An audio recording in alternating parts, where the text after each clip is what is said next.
Okay, it is freezing out there. Here we are inside this beautiful interior. Got this here. Okay, we're gonna start it up. Okay, we've set the trip A to 0. This thing has wireless charging. Charging is right here. That looks like a wireless charging. Come on, turn on. There we go. It's on. And here we go. Actually, does it have a 360 camera? Yes, it does. Really good. Let's turn on the AC here. Synchronize that. 1, 2, perfect. I love that I can control the rear climate unit. I love that it has buttons. I think this is one of the biggest benefits here, that it has buttons. Huge. Going to this. I don't need to use that, but I'm actually going to connect my phone to this for now. Here we go. Connect your phone, connect your device. That's it. And Apple. Yes. Enable that. Okay.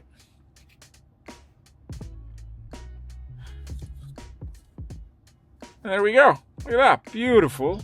And I can put my phone to charge right here.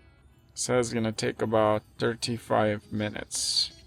This is the 2026 Toyota Grand Highlander Platinum Hybrid Max. I spent this entire week dailying this. And in this video, we're gonna talk about highway driving, space, everything you need to know about it.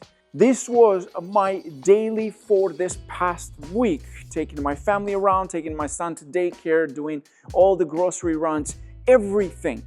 And in this video, we're gonna talk about the good, the bad, and the ugly. Let's roll.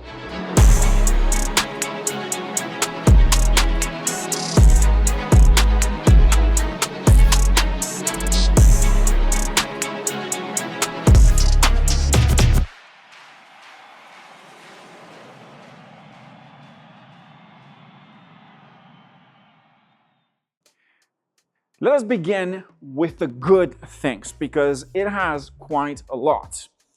My favorite, the size. See, this thing is not as big as a Chevy Tahoe or a Suburban or a Nissan Armada, but it's not as small as a Toyota Highlander or, let's say, a Nissan Pathfinder. In some ways, this thing sits between them. I think that's a huge advantage for people that don't want to drive a vehicle the size of a Cadillac Escalade or the Suburban, but don't want a small 3-row SUV like the Highlander, Pathfinder, or the Pilot. This, it's kind of like the sweet spot for a 3-row SUV, which means it gives you a lot of space. It doesn't give you a lot of space behind the third row as a Tahoe, for example, which offers about 30 cubic feet of space, but it gives you enough space more than a standard Highlander, about 22, 23 cubic feet of space. So let me show you exactly what I mean. If we move to the back side, we're gonna open the tailgates. There's a button right here. You press that, it does have hands-free. But in this case, I have my black case that I keep my equipment, my cameras, everything, microphones are right in here. Amazing.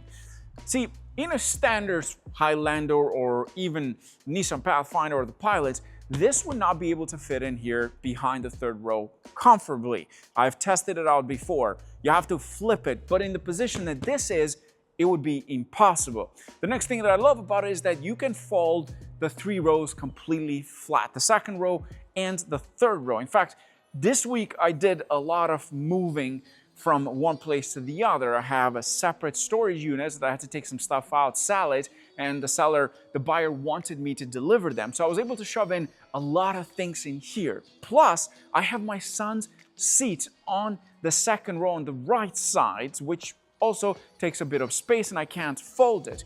But I didn't need to. All I had to do was fold the left side second row and the third row seats perfectly. On top of that, Toyota with this package is offering mats for the third row, which can fold as you fold the seat, which makes it massive, which gives it a massive advantage in my opinion, because it protects the area, but also during winter time, it comes in real handy. The next thing is the tailgate.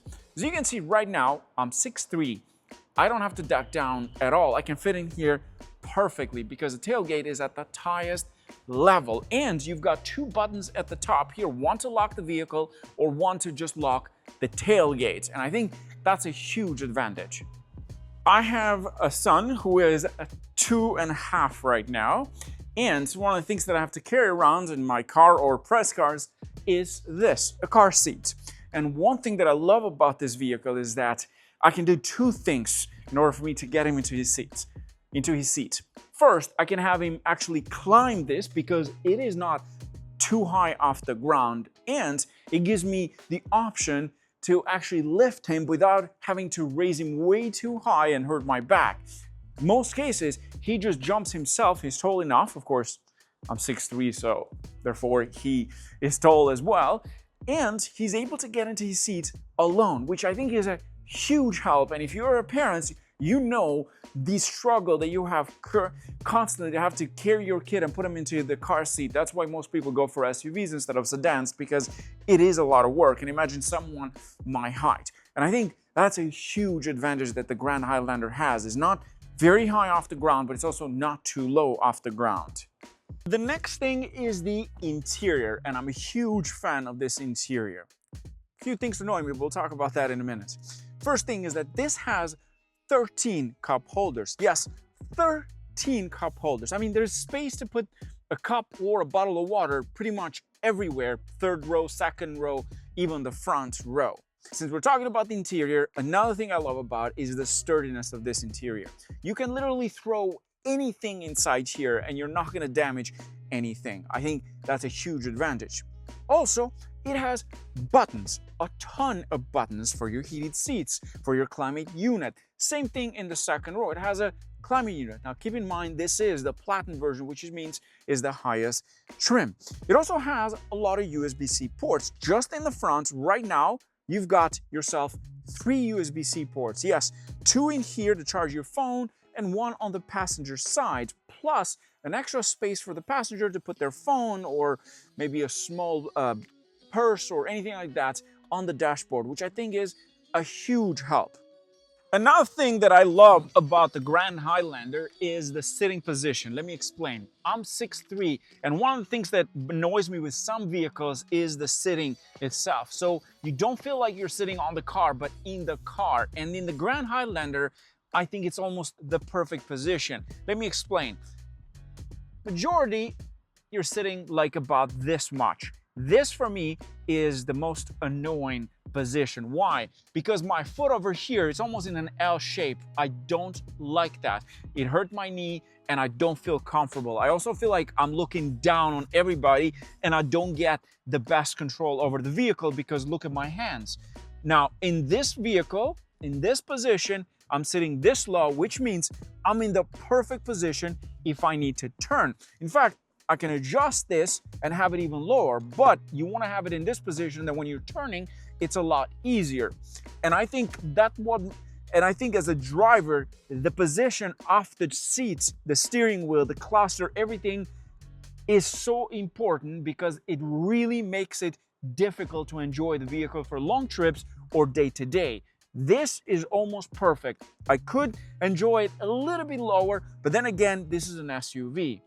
I can actually sit in the back in the third row without any problem whatsoever. And look at that, I've got headroom, I'm pretty comfortable. There's 6 cup holders in the back. There's a USB-C port. It's perfect. In the middle, I wouldn't be able to sit in, but let's say on the sides, I'm 6'3", I can sit in the third row of this. I couldn't do that in a Pathfinder, would be difficult. A Toyota Highlander would be difficult. Even the Honda Pilot wouldn't be as comfortable. Meanwhile, this, you can make use of it while having more space behind the third row. In most vehicles, I'll have to fold the third row to have more cargo space. In this one, I don't need to do that. And I think that's a huge advantage, which turns this into an actual 3-row SUV. The last great thing about this vehicle is that you don't need to use premium. You can use regular gas in this vehicle and there won't be any problem. I mean, you could put premium, it doesn't hurt the vehicle, but you're not required. In fact, it doesn't say anything in here that you're required to have premium fuel in this Toyota Grand Highlander, which I think is a huge advantage because you'll be shocked. There's some SUVs out there that require non-high performance, that require premium fuel. Another great thing about the Grand Highlander for the size of it is the turning radius. This thing has an amazing turning radius for the size of it. And I've been driving it for the whole week. And even my wife pointed that out because she does not like large vehicles like this. But she did say to me, this has an amazing turning radius because most of these three-row SUVs are not really that great. But this one can do quite a lot in terms of the turning radius. Like right now, we're gonna, and let's see how much, or if I'm able to do it with one shot. So full turn in here, and let's see if I can do a full U-turn. Look at that. Wow. Okay, that was impressive. That was super freaking impressive. Now let's move on to the bad. Good news is that it doesn't have a lot, but there are some things that really annoy me about this vehicle. First thing is the lock-in system.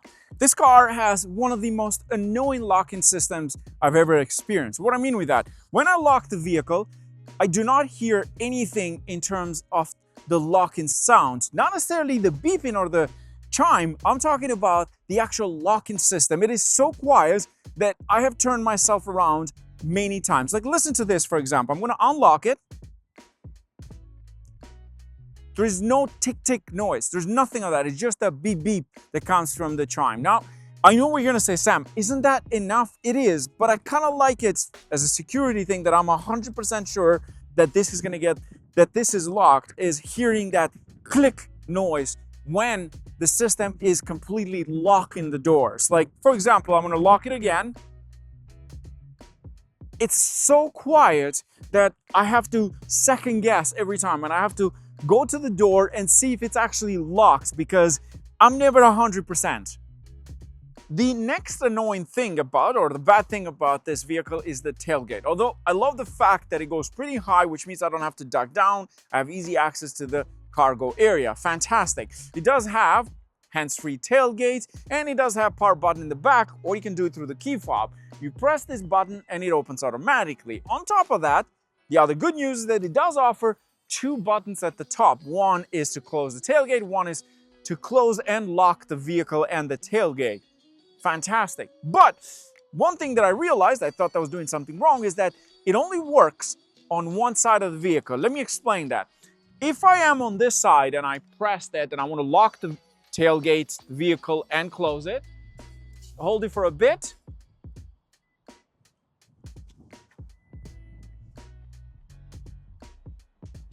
Okay, that's not working.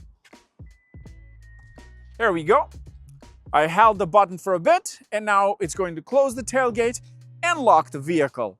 Brilliant. You walk away, it's done. Next thing, if I do this, and I open the tailgate, but I have no space on this side, and I'm removing something on this side, if I want to do that exact same process by locking the vehicle and closing the tailgate, I cannot do it from this side. That's the weirdest thing. It's either this vehicle is broken or there's something wrong, or the system works like that. It's just the way they've designed the system because they think that most drivers are going to be on this side.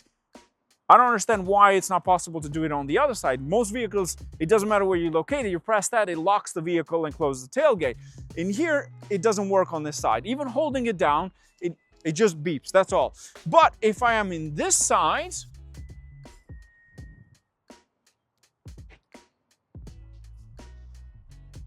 I'm not complaining about the features, the fact that it only works on one side. Now, it's either, again, maybe it's just this vehicle, but if you own one, tell me that yours doesn't work that way, because I couldn't find anything online about this.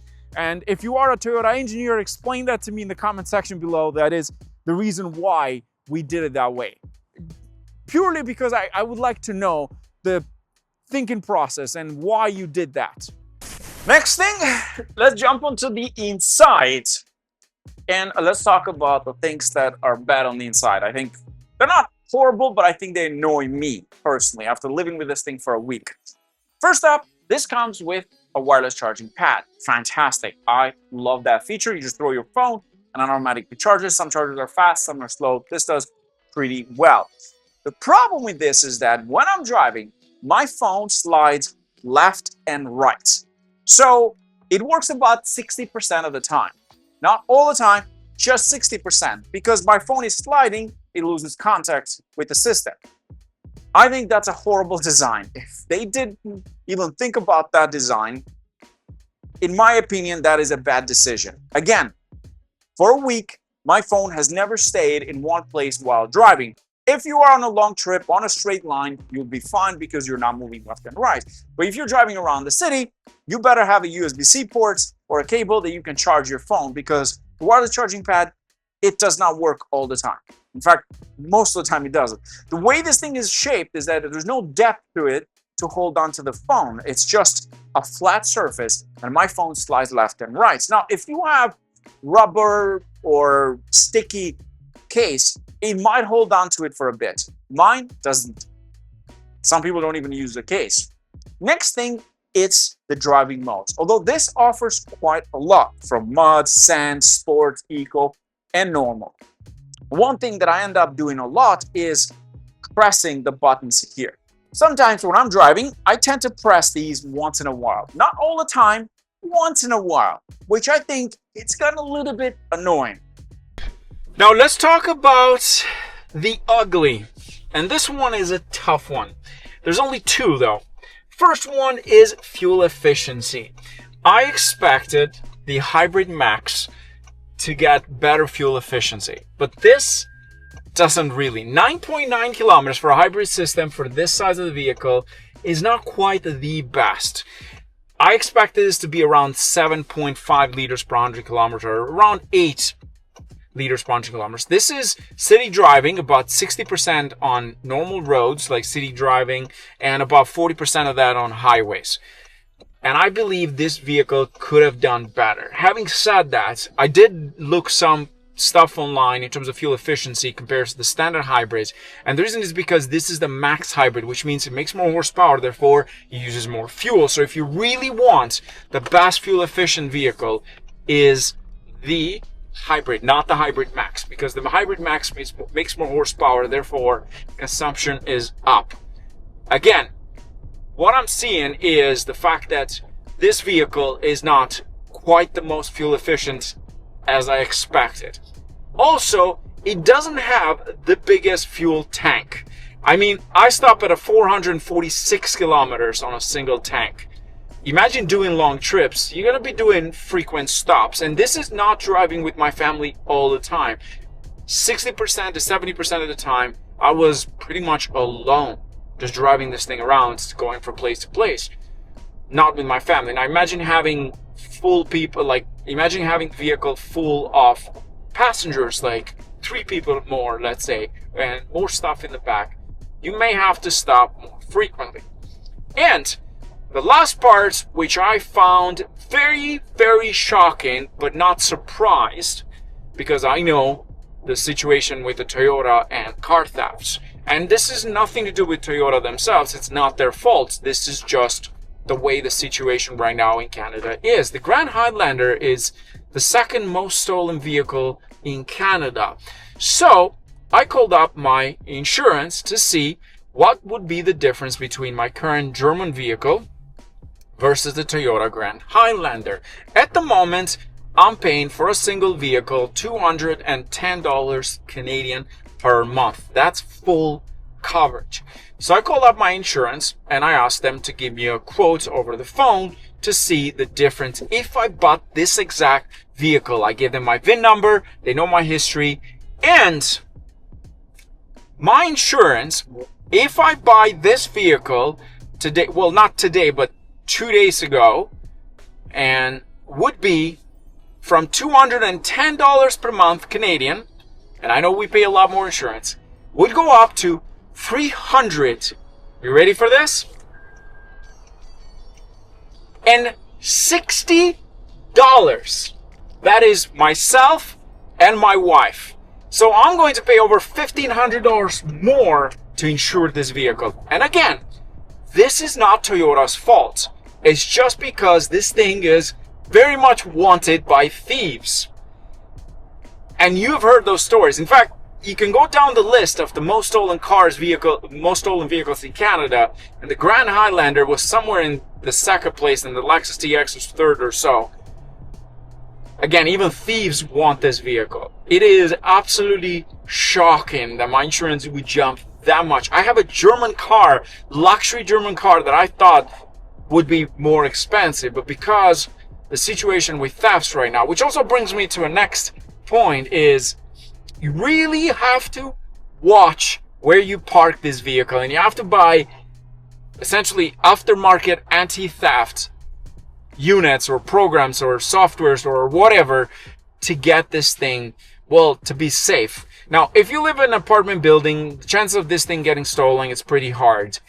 But if you live in a house, you will be targeted, unfortunately. And again, I will emphasize this has nothing to do with Toyota themselves. It's not their fault that thieves want this, and this car is very much wanted outside of Canada. Therefore, it's at high risk of being stolen. That was a shock for me. I expected it to be up about $50, but like $140 more. Yeah, that was shocking. Now, could I have found cheaper somewhere else? Potentially. But I think it would have been like maybe $30, $40 cheaper, less, or maybe $20 cheaper, depending on. But this thing is on the list of being one of the most stolen vehicles in Canada.